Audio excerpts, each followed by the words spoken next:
શ્રીમન્નારાયણ નારાયણ હરિ હરિ. હે ભાગવત ભગવાન, હે શ્રીનાથજી બાવા, હે કોટેશ્વર દાદા,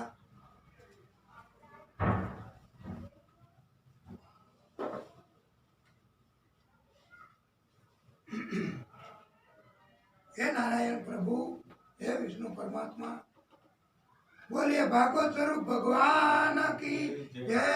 વિષ્ણુ પરમાત્મા શ્રી હરિ કી જય. હા, તક્ષક નાગ એ પરીક્ષિતજીને હવે દસ દેવા આવતો હતો. એ શ્રાપ હતો એ મુજબ. એટલે રસ્તામાં એને એક ભૂદેવ મળ્યા, અને ભૂદેવ એનું નામ કશ્યપ. કશ્યપ નામના બ્રાહ્મણ મળ્યા. એટલે આ તક્ષક નાગે પૂછ્યું કે આપ અહીંયા જંગલમાં? એ કે હું જાઉં છું ત્યાં. આ પરીક્ષિતજી એને નાગ દસ દેવાનો છે એટલે, અને પછી મારે એનું ઝેર ઉતારવું છે. તો ત્યારે એમ કીધું કે તક્ષક નાગ કે તમે એનું ઝેર ઉતારી શકશો? એ કે હા. કોણે કીધું છે તમને? બોલાવ્યા કોણે? એ કે જન્મે જઈ રાજા પરીક્ષિતજીના પુત્ર હતા એણે. તો એ કે પણ આ ઝેર તક્ષક નાગનું તો બહુ ઝેર હોય, એ કોઈથી ઉતરે નહીં. તો તક્ષક નાગે કીધું કે તો હાલો આપણે ખાતરી કરીએ. તક્ષક નાગ હતો એ લીલું મજાનું વડલાનું મોટું વૃક્ષ, એવું છમ લીલું છમ, વડવાયા પણ એટલી. અને ન્યા ગયા. ન્યા જઈને કીધું હું મારું ઝેર આમાં પધરાવું છું, તમે તમારી વિદ્યાનો ઉપયોગ કરી અને આ ઝેર ઉતારી શકશો? ત્યારે કે તમે પધરાવો. તક્ષક નાગે હતું એના કરતા અનેક ગણું ઝેર કરી અને એમાં વડલાના ઝાડમાં પધરાયું. એ ઝેરના કારણે આખું વડનું ઝાડ એ લીલું છમ વડવાયા વાળું હતું, એ હાવ ઠૂઠા જેવું થઈ ગયું.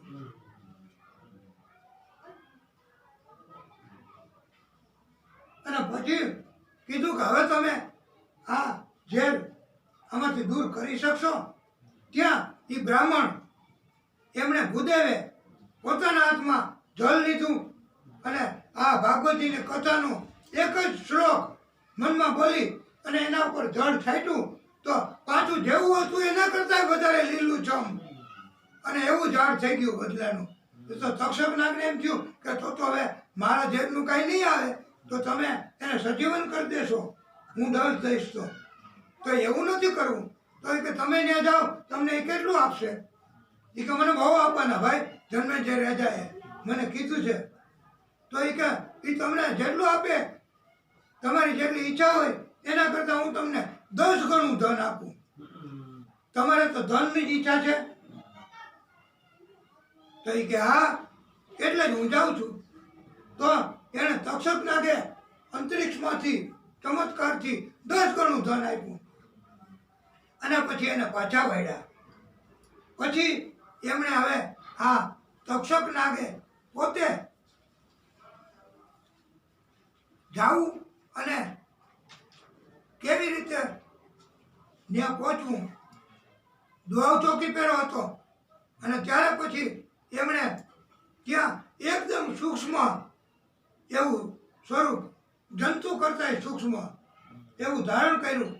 અને ત્યાં જન્મે જય રાજા આ બધા ચોકી પહેરો હતો અને એમાંય ફૂલ ને એવું બધું પધરાવતા હતા. ત્યાં જ એને ખબર હતી કે હમણાં દસ દે પણ નાગ ન આવે એની કાળજી રાખતા હતા. પણ એ સૂક્ષ્મ સ્વરૂપે અંદર પેસી ગયા અને પછી હાવ પાસે પહોંચી ગયા પરીક્ષિતજીને દસ દેવા. પણ આ દંશ પરીક્ષિતજીને જેણે દીધો, ત્યાં એ પહેલા તો પરીક્ષિતજી પોતે ત્યાંથી પોતાનો પ્રાણ હતો એ પ્રભુમાં લીન કરી દીધો હતો. માત્ર એમ હાવ થોડોક પ્રાણ હતો, દેખાવ પૂરતો, અને પોતે ત્યાં બેઠા હતા સમાધિમાં. બાકી તો એ પ્રભુમાં લીન થઈ ગયા હતા. અને પરીક્ષિતજીને પછી મૃત્યુનો કોઈ ભય રહ્યો નહોતો આવી કથા એમણે સાંભળી એટલે. અને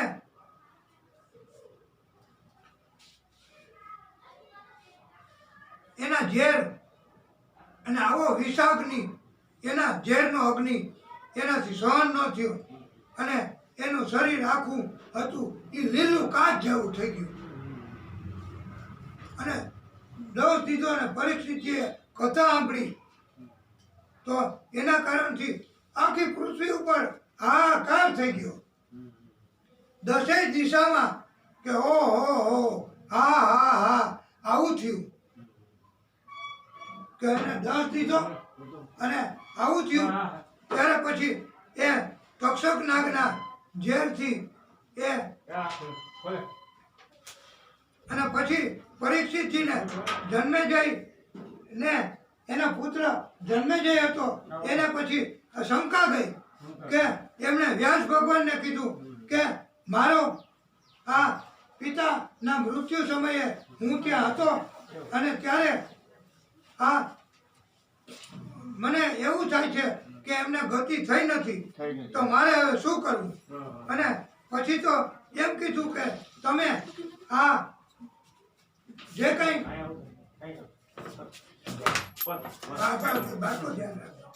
અને તમે શાંતિ રાખજો ભાઈ, ઉતાવળ ન કરતા કોઈ, કારણ કે આ તો પરમાત્માની કૃપા છે.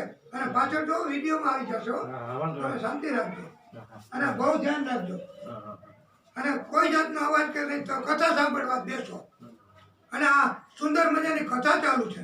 અને ત્યારે પછી પરીક્ષિત એના પુત્ર જન્મે જઈ એમણે આનો બદલો લેવા સર્પનો બદલો લેવા બંધ કરજો. એટલે સર્પનો બદલો લેવા માટે પછી ત્યાંથી ત્યાં હે ભગવાન દીનાનાથ ત્યારે ઝડપ કરજો સમજાવવામાં. અને પછી આ પ્રભુને અને તક્ષક નાગે દંશ દીધો. એનો પુત્ર જન્મે છે એને સર્પનો વેર લેવા માટે સર્પ યજ્ઞ શરૂ કર્યા. અને એવો સર્પ યજ્ઞ કર્યો કે જેનાથી ગમે ત્યાં સર્પ હોય એની મેળે આવે અને યજ્ઞમાં હોમાઈ જાય. આવો સર્પ યજ્ઞ ચાલુ કરી દીધો. અને એ વખતે એમ થયું કે આ જે તક્ષક નાગ હતો એને ભય ઉત્પન્ન થયો કે હવે મારે પણ આ યજ્ઞમાં હોમાઈ જવું પડશે. કારણ કે આ તો જન્મેજય રાજા પરીક્ષિતજીના પુત્ર અને એમણે આવો મોટો યજ્ઞ કર્યો. એટલે એના કારણથી પછી આ સર્પયજ્ઞ અને પરીક્ષિત આ પેલા તક્ષક નાગને પણ ભય લાગ્યો. ઇન્દ્રના શરણે ગયા અને ઇન્દ્રને કીધું કે હાલો. અને પછી ત્યાં પ્રગટ થયા અને જન્મે જઈને સમજાવ્યા કે તમારે આવું કરવાનું નથી. આ તમે કેટલા સર્પોને હોમી દીધા અને તમારા પિતાને દંશ દીધો. એ તો એક વિધિનું વિધાન હતું, એ તો એક શ્રાપ હતો, તો એ તો દેવું જ પડે, એવું કરવું જ પડે. એમાં કઈ તક્ષક નાગનો કે બીજા કોઈ નાગનો આ કસૂર નથી, કઈ અપરાધ નથી. એટલે પછી તમે આ આટલા બધા સર્પોને હોમી દીધા. આ પાપ કર્મ આ તમારે કે દિવસે પૂર્ણ કરશો, કે દિવસે પશ્ચાતાપ કરશો અને આમાંથી કેમ છૂટશો. ત્યાર પછી એમણે આ સર્પ યજ્ઞ બંધ કર્યો અને એમ કીધું કે હવે મારે આ કર્મોમાંથી છૂટવા માટે હવે મારે શું કરવું એ તમે મને રસ્તો બતાવો. ત્યારે વ્યાસ ભગવાન કે જેમણે આ ભાગવતજીની રચના કરી હતી એ પોતે એમને રસ્તો બતાવે છે અને એમ કહ્યું છે કે આપના પિતાને સદગતિ જ થઈ છે, પણ આપને પણ જો કાંઈ એવી શંકા હોય અથવા તો આપણે પણ આપના કર્મનું પ્રાયશ્ચિત કરવું હોય તો હવે તમે દેવી ભાગવતની કથાનું આયોજન કરો અને એ કથા તમે બધાને સંભળાવો. એટલે વ્યાસ પ્રભુ એના આદેશથી એને રસ્તો બતાવ્યો. એટલે આ જન્મેજય રાજાએ આ ભાગવતજીની કથા વિરામ થઈ કે તુરત જ વ્યાસ ભગવાનને જ કીધું કે તો પછી તમે જ અમને ગાદી ઉપર બેસી અને દેવી ભાગવતની કથા કહો. ત્યારે વ્યાસ પ્રભુ કહે કે મારી પાસે તો મેં કોઈ દિવસ કથા કીધી નથી ધાર્મિકભાઈ, મેં કોઈ દિવસ કથા કીધી નથી, મને કથાનું જ્ઞાન નથી. તો વ્યાસ ભગવાન કે હું લખી નાખું, હું રચના કરું હું તમે કહો તો વર્ણનમાં એટલું બધું વર્ણન કરું અને એટલો બધો વિસ્તાર કરી શકું, પણ મેં કોઈ કથા તો કીધી નથી.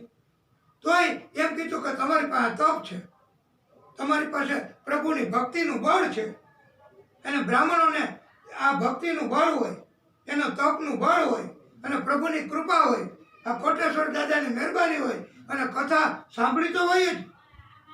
ધાર્મિક ભાઈએ ઘણી જગ્યાએ જઈ અને કથા સાંભળી જ હોય. એ તો જીગ્નેશ દાદા વક્તાશ્રી છે મહાન, એમની જોડે પણ એમણે કથા સાંભળી છે. તો કથા સાંભળી જ હોય, અને બ્રાહ્મણો ઉપર જન્મથી જ કૃપા હોય, એટલે એને કાંઈ અનુભવની જરૂર નથી. અત્યારે પૃથ્વી ઉપર કોઈ એમ કહેતા હોય કે આપ કથા કરી શકશો, અમારે ભાગવતીની કથા કરવી છે, આયોજન કરવું છે, તો ધાર્મિક ભાઈને પણ એમ કોઈ કહે તો એમને કથા ન વાંચી હોય, ક્યારેય કીધી ન હોય, તોય તમારે ભગવાનને યાદ કરી અને આસન ઉપર બેસી જાવ. અને ભગવાન આ બ્રાહ્મણોને મદદ કરે જ છે, અને બ્રાહ્મણો ભગવાનને અતિ પ્રિય છે. એટલે કાંઈ ન ખબર હોય, કાંઈ ન જ્ઞાન હોય, અને વ્યાસ પ્રભુને પોતાને કથા કહેવાનું તો કંઈ જ્ઞાન હતું જ નહીં. એમ છતાંય એને શ્રદ્ધા અને ભક્તિભાવથી એમનો આગ્રહ હતો, તો એ પોતે આ દેવી ભાગવતની કથા કહેવા માંડ્યા. અને એવી દિવ્ય કથા પ્રભુએ અંદરથી, કારણ કે કથા કહેતા હોય એના હૃદયની અંદર પણ ભગવાન પધારેલા હોય, અને ભગવાન જ કથા કહેતા હોય. નહીતર શું હસ્તી કોઈ એક માણસની, કોઈ એક જીવની કે જે ભગવાનની કથા કહી શકે, ભગવાનની વાત કરી શકે, એવી આપણી બધાની ક્ષમતા શું? પણ આપણે એની ભક્તિ, એનું તપ અને એની આપણી ઉપર રાજીપો હોય છે, અને એટલે આપણે આવી કથા. અને વ્યાસ ભગવાન એ પોતે અવતારી પુરુષ હતા, અને એને પહેલી વખત જ કથા કીધી આસન ઉપર બેસીને, અને બધાને બહુ આનંદ કરાવ્યો, બધાને દિવ્યતા પ્રાપ્ત થઈ. અને આ અત્યારે પણ કળિયુગમાં કોઈ માણસ બ્રાહ્મણ છે એ કે આજી તો બ્રાહ્મણ છે એટલે એ કથા કહેવાને લાયક ગણાય છે.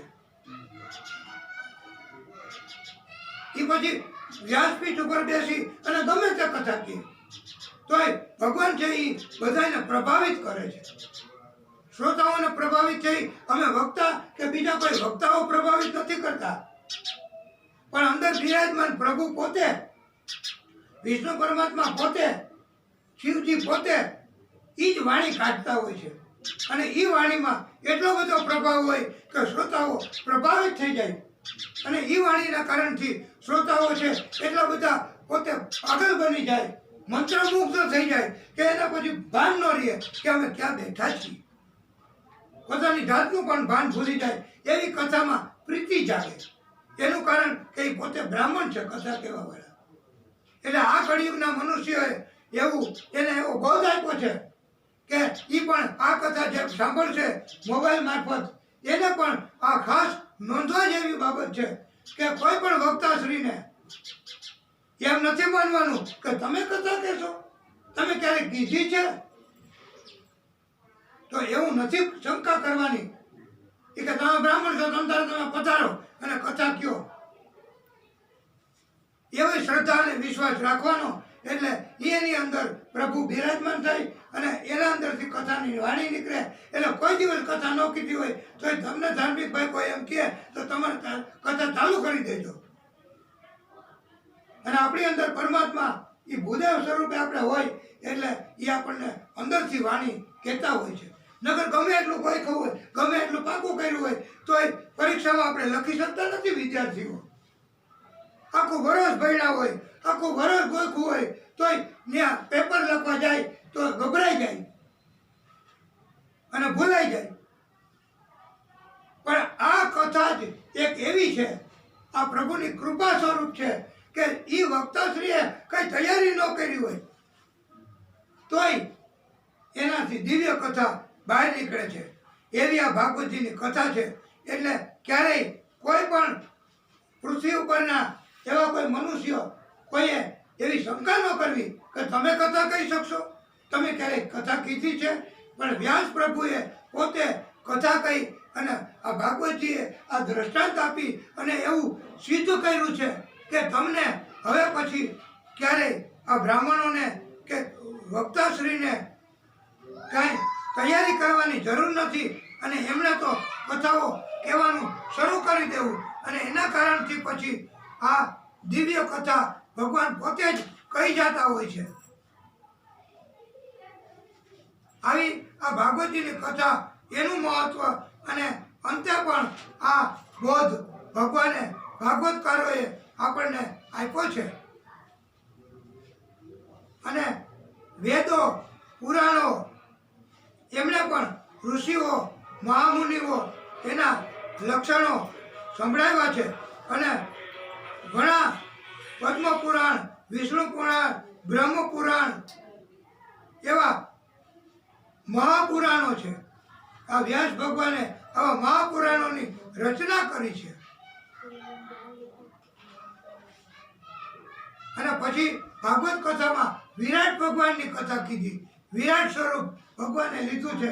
એ વિરાટ ભગવાનની કથા આપણે આ કથાની શરૂઆત કરી ત્યારે જ આપણા વિરાટ ભગવાનની કથા આપણે કહી છે અને બધાએ સાંભળી છે. અને પછી આ પુરાણ અને ઉપપુરાણ એની કે બ્રહ્મ પુરાણ 10,000 શ્લોકોનું છે, પદ્મ પુરાણ 55,000 શ્લોકોનું છે, વિષ્ણુ પુરાણ 23,000 શ્લોકોનું છે. એમાં સૌથી વધારે 55,000 શ્લોકનું આ પદ્મ પુરાણ અને આ બધા પુરાણો અને એમાં બ્રહ્મ વૈવત્ય પુરાણ એ 18,000 શ્લોકનું અને આ ભાગવત મહાપુરાણ એ 18,000 શ્લોકનું. એ બેયના આટલા સરખા શ્લોક છે. અને કુલ આવા 14 પુરાણ છે. 19,000 આ ગરુડ પુરાણ છે એના 19,000 શ્લોક છે. આમ કુલ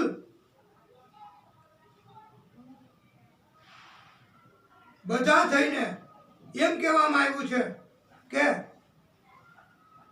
આ 15 પુરાણો એના 4 લાખ શ્લોક છે, 15 અને ભાગવતકારોએ એમ કીધું છે કે જે મનુષ્ય ભાદરવા માસની પૂનમના દિવસે દાન કરે અને એમાંય જો સોનાનું દાન કરે, તમે લોકો સોની છો એટલે તમે જો ભાદરવા મહિનાની પૂનમના દિવસે સોનાનું દાન કરે તો એ દાન છે એ એવા મનુષ્યને પરમ ગતિ પ્રાપ્ત થાય છે. એટલે સોનાનું દાન કરવું, ક્યારેય મૂંઝાવવું નહીં કે કાંઈ નહીં થાય તો સોનું વયું જશે તો એમ ક્યારેય શંકા ન કરવી. આવું ભાગવતજીની કથામાં કીધું છે. એ અક્ષરે અક્ષર એ ભગવાને પોતે કીધો છે.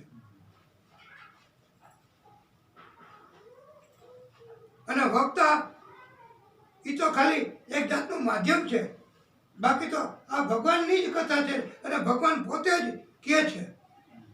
એટલે આ ભાગવત કથા એના આખી કથા ભાગવતજીની એ 7મા દિવસે પણ જો કોઈ શ્રોતા આવે અને કથા શ્રવણ કરે, આ 7મો દિવસ આજે છે, તો આ 7મા દિવસે જે મુખ્ય કથા અને મુખ્ય બોધ એ કોઈ પણ શ્રોતા વ્યાસ આસન પાસે બેસી અને કથા જે વક્તાશ્રી કહેતા હોય અથવા કથાના પંડાલમાં જઈને, ને તો લાખો શ્રોતાઓ હોય ને પંડાલમાં જઈને મંડપમાં જઈને કથા સાંભળે સન્મુખ થઈને. બાકી તો મોબાઈલમાં આ માધ્યમથી વિજ્ઞાનના સાધનથી કથા સાંભળે તો એનાથી કાંઈ દિવ્ય જ્ઞાન મળતું નથી, એનાથી કાંઈ પાપનો નાશ ન થાય. એ તો ખાલી એક જ્ઞાન વધે બસ, એ સિવાય બીજું કાંઈ ન થાય. પણ આ પંડાલમાં લઈને એને આજે 7મા દિવસે આપણે કથામાં પધાર્યા હતા પહેલાંય, ત્યારે આપણે બધાનું ધ્યાન દોર્યું હતું શ્રોતાઓનું કે આ ધાર્મિક ભાઈ પોતે આપણી કથામાં પધાર્યા છે, આપણી કથાને એમને દિવ્ય બનાવી છે. તો આજે પણ એમને પોતાને આ બ્રહ્મ જ્ઞાન અને બ્રાહ્મણોનું જ્ઞાન તો એને હોય જ. એટલે આજે 7મા દિવસે પણ કથા શ્રવણ કરવા એ પણ આવ્યા છે, એના પરિવારના સભ્યોને પણ લાવ્યા છે. કારણ કે બ્રાહ્મણને જન્મથી જ્ઞાન હોય કે આજે 7મા દિવસની કથા ચાલો આપણે બધા સાંભળીએ, અને ન્યા જઈને જ સાંભળવાનું મહત્વ છે. એટલે અહીંયા આવીને પોતે સાંભળવા આવ્યા છે અને નીચે બેસી ગયા જો. નકર બ્રહ્મ પોતે, બ્રાહ્મણ પોતે ભગવાન સ્વરૂપ છે, પણ એમને જરાય અભિમાન નથી. તો આપણે આના ઉપરથી એવો બોધ લેવાનો છે કે જેને અભિમાન નથી એની અંદર જ ભગવાન હોય. ઉદ્ધવજીને અભિમાન હતું જ્ઞાનનું, તો એની અંદર અભિમાન ના કારણથી ભગવાન નહોતા. એ કૃષ્ણની ભેગા ને ભેગા રહેતા હતા, તો એને ખબર નહોતી કે આ ભગવાન છે, પરમ બ્રહ્મ છે, વિષ્ણુ પરમાત્માનો અવતાર છે, એવી એને ખબર નહોતી. કારણ કે એનામાં ખાલી માત્ર ને માત્ર જ્ઞાન હતું. એમ તમે 1 કરોડ કથા સાંભળો, પણ એક ચિત્તે શુદ્ધ મનથી, શ્રદ્ધાથી એક જ આસન ઉપર બેસી અને સાંભળી ન હોય તો પછી એ સાંભળેલી કથાનું કોઈ આપણને અસર ન થાય. એવું આ ભાગવતકારોએ કહ્યું છે, આપણને એવો બોધ આપ્યો છે. અને આ ભાગવતની આખી કથા, એનો બોધ હવે સુખદેવ પ્રભુ પરીક્ષિતજીને કહે છે કે હે રાજન, તમે હવે સાંભળો કે આખી કથાનો બોધ શું, આખી કથાનો આ 7 દિવસની કથામાં શું આવ્યું, એના ઉપરથી શું બોધ લેવાનો. ત્યારે સુખદેવ પ્રભુ કહે છે કે આ કુટુંબમાં કોઈ પણ મનુષ્યએ, ભાઈ હોય, કાકા મામા હોય કે કોઈ પણ સભ્ય હોય, તો ક્યારેય કોઈની સાથે તકરાર કરવી નહીં, ઝઘડા કરવા નહીં. આ મારું છે, આ તારું છે, અને વચ્ચે ત્યારે આ લીટો કરી દો, દિવાલ કરી નાખો. આ બાજુ તારે ન આવવું ને એ બાજુ મારે ન આવવું. હવે તો શાંતિ, પણ એ શાંતિ નથી. આવું નથી કરવાનું, એમ ભાગવતકારોએ કીધું છે કે આવા ઝઘડા કરવાના. આ તારું મકાન, આ મારું મકાન, આ તારી મિલકત, આ મારી મિલકત. ભગવાન છે એ ઉપરથી બધું જોતા હોય, અનુભવ કરતા હોય છે. અને ભગવાન તો એમ કહે છે કે જ્યારે ભાઈ એમ કહે કે તારી આ ભાગ તારો, આ ભાગ મારો, અને વચ્ચે દિવાલ, તારે આ બાજુ ન આવવું, મારે એ બાજુ નહીં આવું, જા.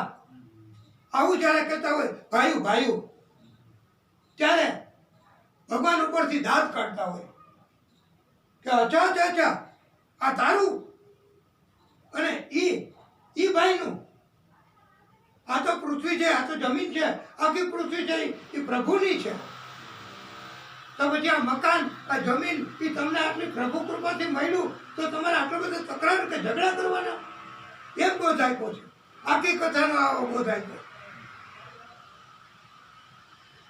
કે મનુષ્યએ કથા સાંભળી હોય તો આટલું જો યાદ રહી જાય તો તરત ગમે એટલું દુશ્મની હોય, ભાઈ હોય, તો માફી માગી લેવી.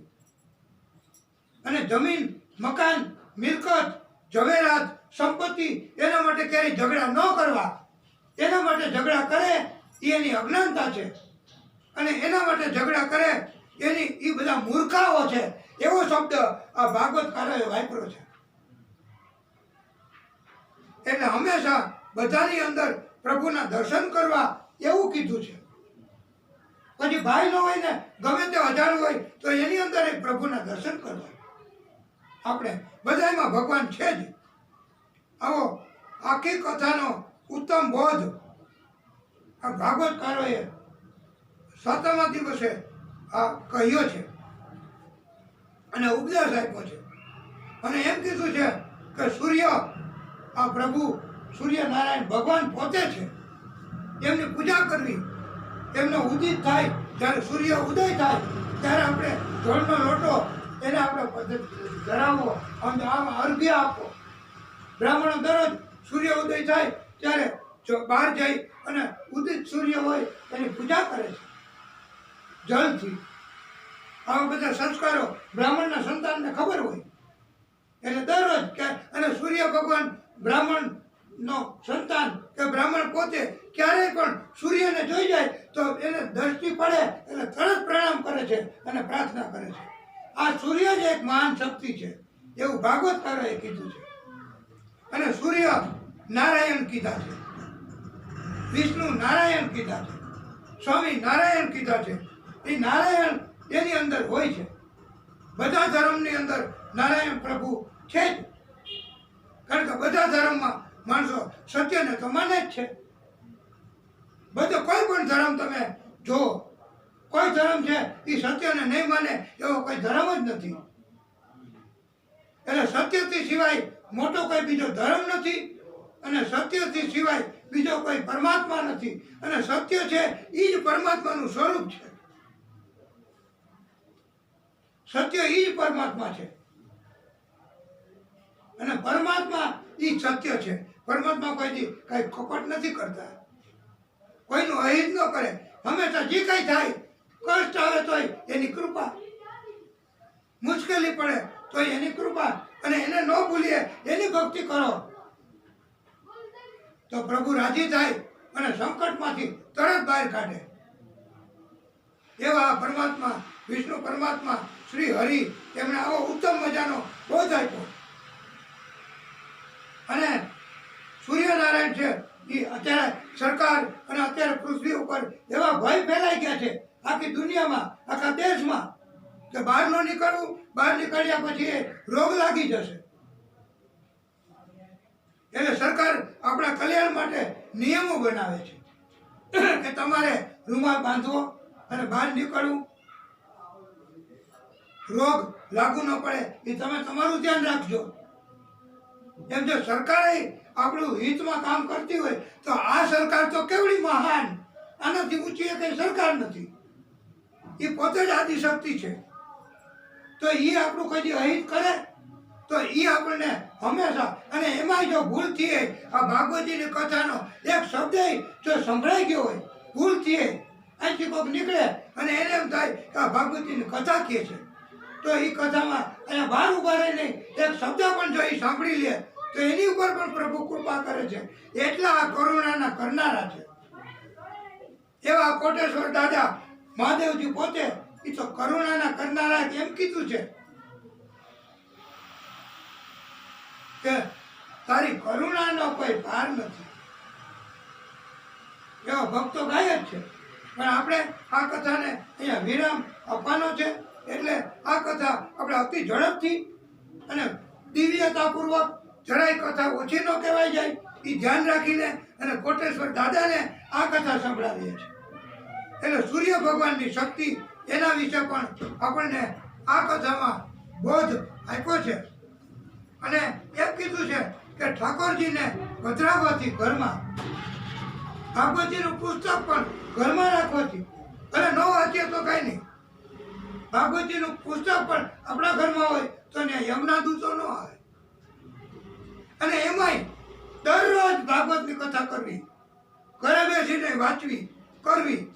નાના બાળકોને કહેવું કે આ ભાગવતજીનું જો પુસ્તક છે, તમારે એક લીટી પણ વાંચો, એક શ્લોક પણ વાંચો, અડધો શ્લોક પણ વાંચો, અડધાનો અડધો, 1/4, 1/4 શ્લોક પણ તમે વાંચો તો ભગવાન છે હંમેશા નિરંતર કૃપા કરે છે.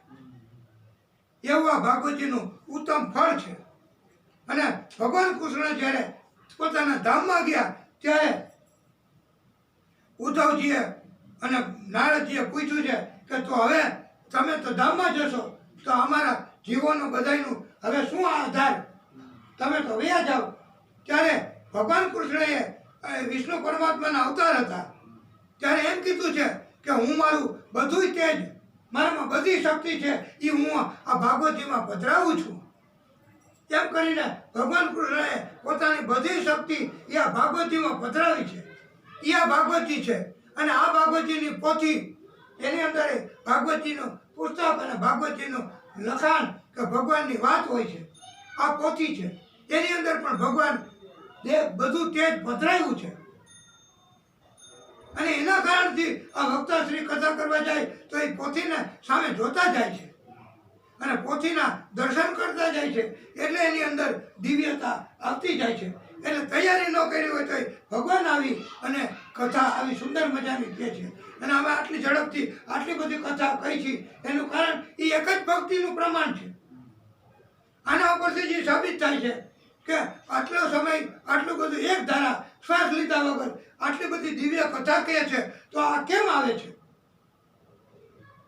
તો એ એક જાતની ભક્તિનું પ્રમાણ છે કે એવા ભક્તો હોય, એવા બ્રાહ્મણ હોય, એવા શ્રદ્ધાળુ હોય તો એ કથા કહેવા જાય તો ક્યારેય એને કાંઈ જ્ઞાન ઘટે નહીં.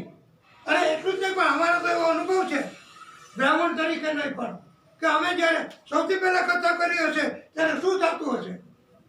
ધાર્મિક ભાઈ, કે તમે પહેલી વખત કથા કરવા જાઓ ત્યારે આપણને બ્રાહ્મણને એમ થાય કે તૈયારી કરી, આપણા ગુરુને પૂછ્યું કે લખ્યું હોય, મુદ્દો ટાંક્યા હોય, તો આ મુદ્દા ટાંક્યા પછી એનાથી આટલે 7 દિવસ સુધી કહી શકશું?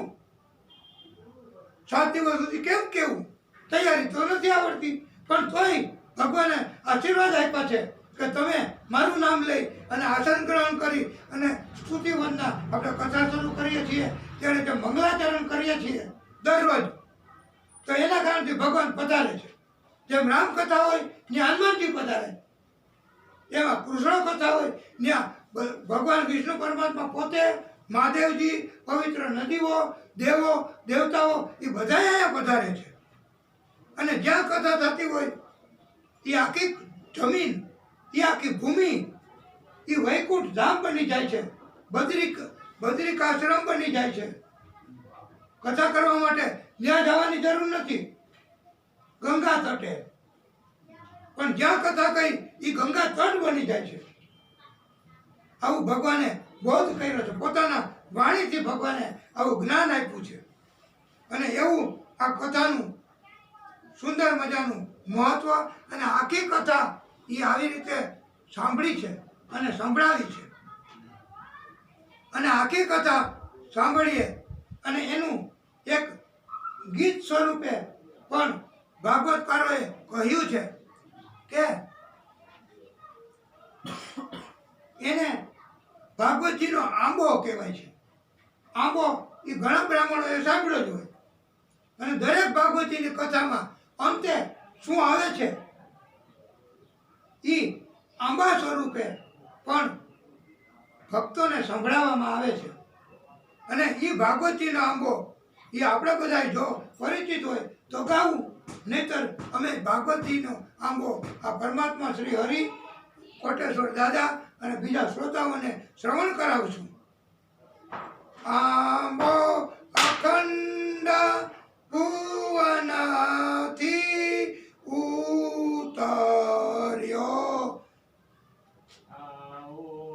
આંબો અખંડ ભુવનથી ઉતર્યો.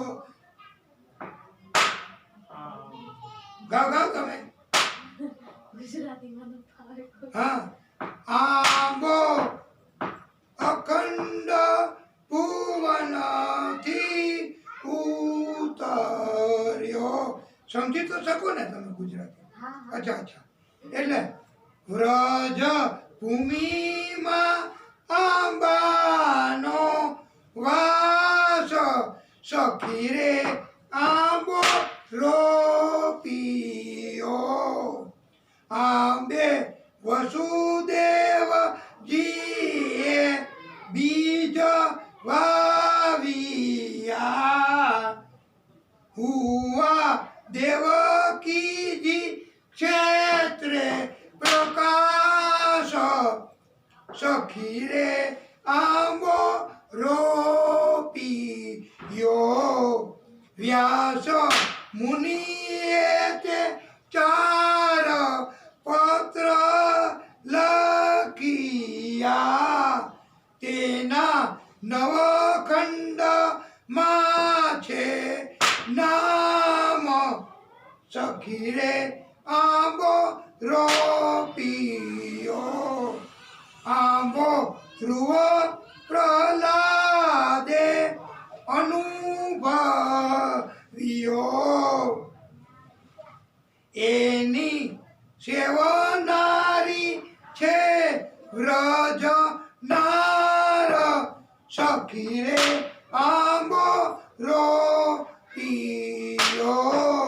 12 સ્કંદ આંબાના ફળ થયા, 335 અધ્યાય ડાળ, સખી રે આંબો રોપિયો. આ ભાગવતજીની વાત છે કે 335 અધ્યાય અને ઈ આ રચના કરી છે.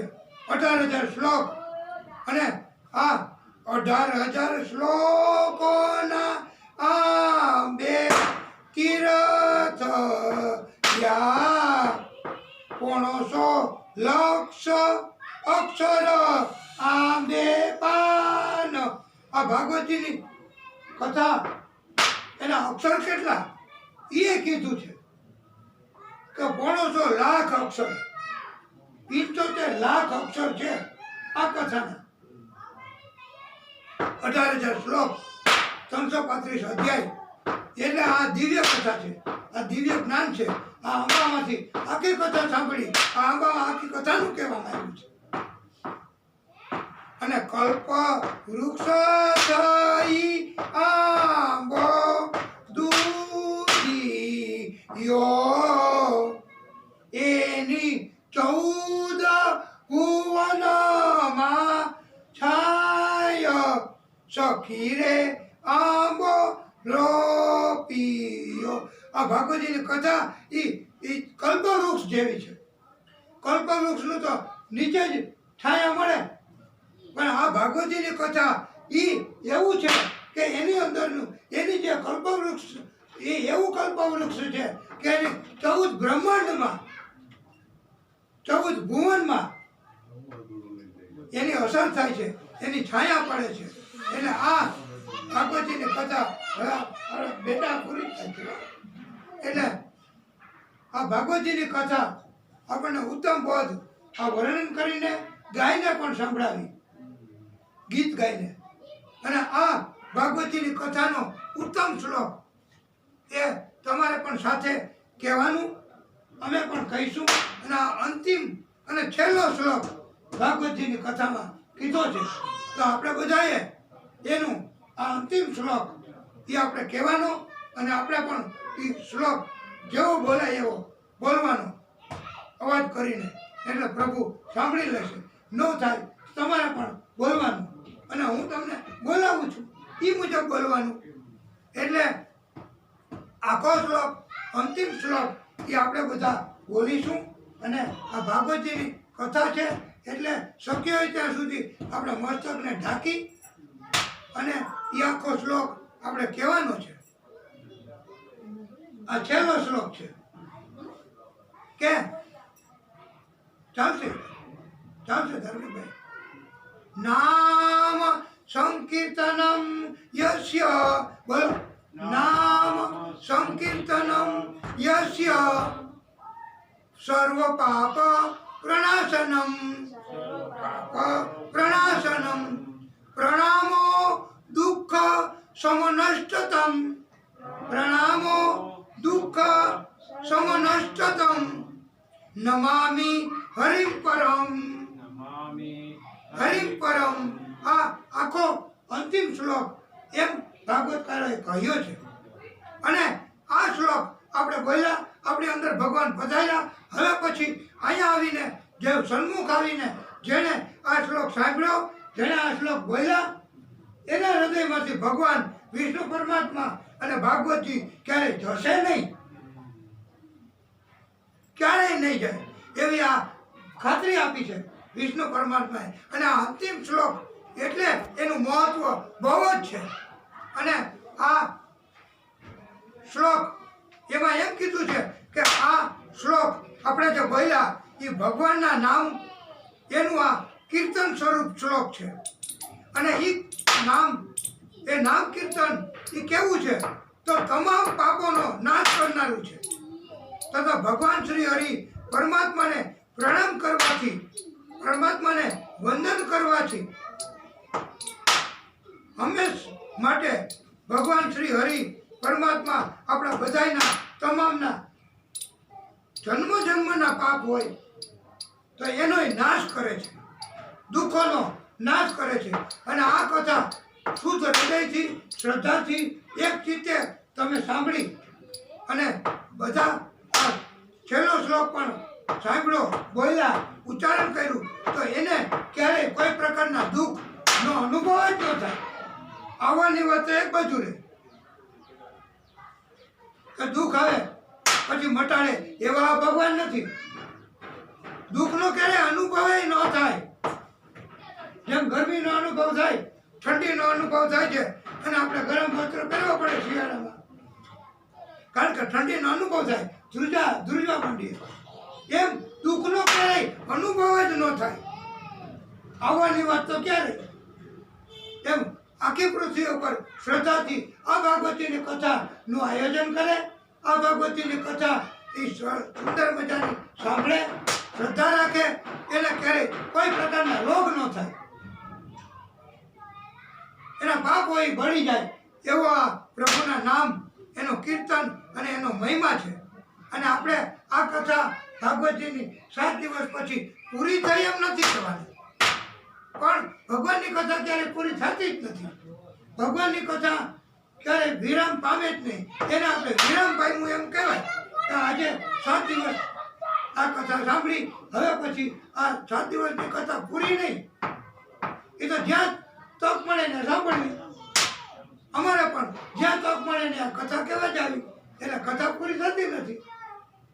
જીવન પર્યંત સાંભળવી, કેવી. અને આ ભાગવતીની કથામાં હવે આપણે વધારે કોટેશ્વર દાદાને સંભળાવવા માટે છેલ્લું પણ સોપાન, છેલ્લું જેમ શ્લોક બોલ્યા તેમ છેલ્લું પગથિયું આ ભાગવતીની કથાનું એ આપણે ભગવાન કોટેશ્વર દાદાને સંભળાવીએ છીએ. અને શ્રોતાઓ મોબાઈલના માધ્યમથી પણ જોશે, એને પણ સંભળાવવું છે.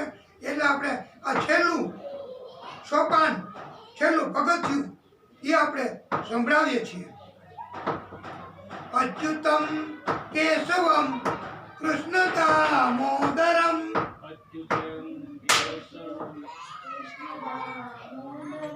શ્રી રામ નારાયણમ જાનકી વલ્લભમ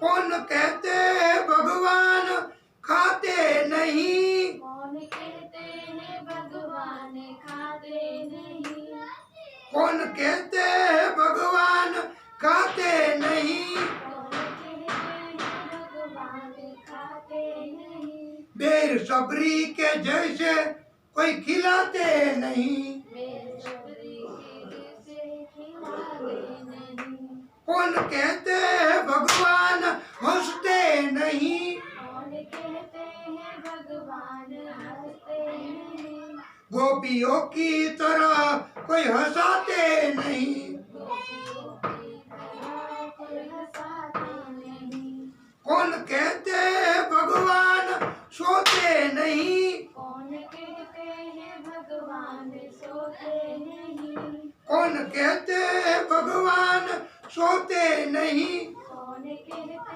हैं भगवान सोते नहीं, माँ यशोदा की तरह कोई सुलाते नहीं, माया यशोदा की तरह सुलाते नहीं, कौन कहते हैं भगवान नाचते नहीं, कौन कहते हैं भगवान नाचते नहीं, कौन कहते हैं भगवान नाचते नहीं, कौन कहते हैं भगवान नाचते नहीं, गोपियों की तरह कोई नचाते नहीं, गोपियों की तरह कोई नचाते नहीं, अच्युतम केशवम कृष्ण दामोदरम अच्युतम केशवम कृष्ण दामोदरम श्री राम नारायणम जानकी वल्लभम.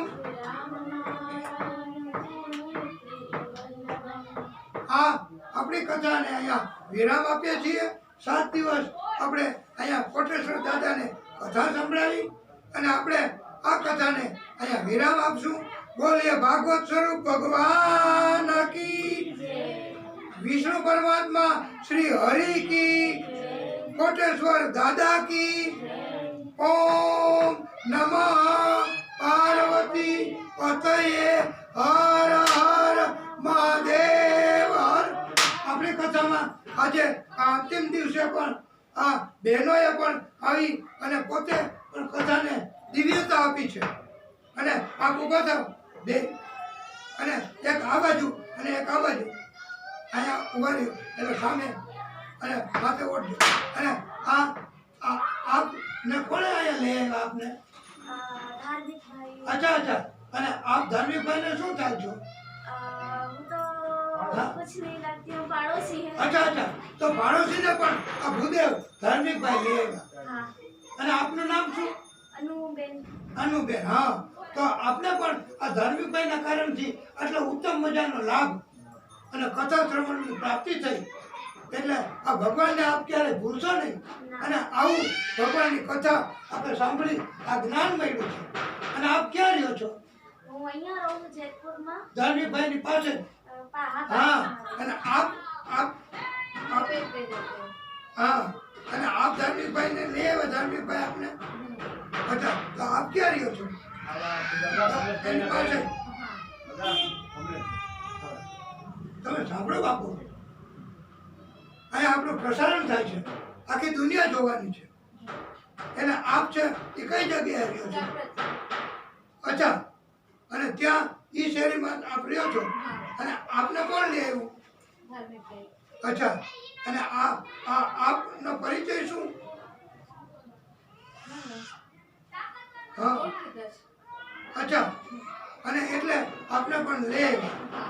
અને આપને પણ આ ઉત્તમ કથા એનો લાભ આપ્યો છે. અને આપની સાથે આ બાલિકા. અચ્છા અચ્છા, તો આ નાના બાળકને પણ આ ભાગવતીની કથાનો આવો લાભ મળ્યો. આ એના ગયા જન્મના પુણ્ય એના કારણથી આ અવસર પ્રાપ્ત થાય. નકર બાજુમાં રહેતા હોય છે એમને પણ આ કથાનો લાભ નથી મળતો. એને આવવાની ઈચ્છા ન થતી હોય, પણ આ લોકો દૂરથી પણ. અને આ ભૂદેવ કહેવાય. આ ધાર્મિકભાઈ ઉભા થાવ. એટલે આ ભૂદેવ એ પોતે એમ થયું કે મારે કથામાં જવું છે તો બીજા શ્રોતાઓને લઈ જાઓ. તો આ ધાર્મિકભાઈ પોતે પણ બીજાને લઈ આવ્યા છે કથામાં. કેમ? આ ભૃગુ ઋષિ હતા એ બધાની ઘરે ઘરે જતા અને એમ કહેતા હાલો કથામાં, હાલો કથામાં. એવું તમે જે કામ કર્યું ને આજે, એ ભૃગુ ઋષિ જેવું કાર્ય કર્યું છે. એટલે તમારું પણ જીવન ધન્ય બને છે. અને તમને પણ ભગવાન આવા આસન ઉપર બેસાડશે અને તમે પણ બધાને બોધ આપી શકશો. એવી તમારી ઉપર પણ ભગવાન કૃપા કરશે. અને આપ સર્વે ઉપર પણ ભગવાન કૃપા કરશે.